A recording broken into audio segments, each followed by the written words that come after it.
ഇടയ്ക്കിടം തെറ്റിക്കുന്നിൽ ശ്രീ മഹാദേവ ക്ഷേത്രത്തിൽ 13ാമത് പുനഃപ്രതിഷ്ഠാ വാർഷികത്തോടനുബന്ധിച്ച് ലക്ഷദീപാർച്ചന നടത്തി. ക്ഷേത്രതന്ത്രി കുളക്കട നമ്പിമഠത്തിൽ രമേശ് ഭാനുഭാനു പണ്ടാരത്തിൽ ഭദ്രദീപം തെളിച്ചു.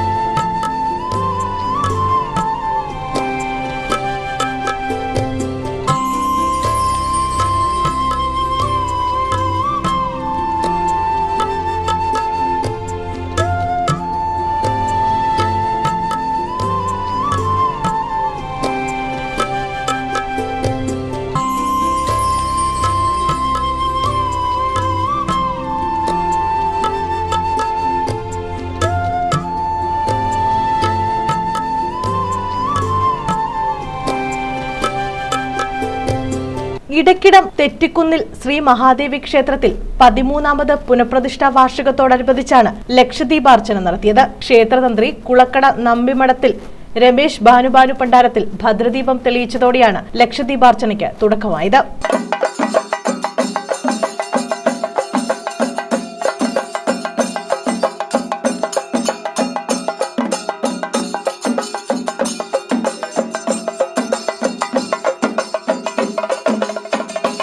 ദീപം തെളിയിക്കാൻ നൂറുകണക്കിന് ഭക്തരാണ് ക്ഷേത്രത്തിലേക്ക് എത്തിയത്. ക്ഷേത്ര committee president C Prakash, secretary Rajagopal, ഖജാൻജി Vijayadharan, chairman S Shailendran, convener Suresh Kumar തുടങ്ങിയവർ ലക്ഷദീപാർച്ചനയ്ക്ക് നേതൃത്വം നൽകി. News bureau, Kundara.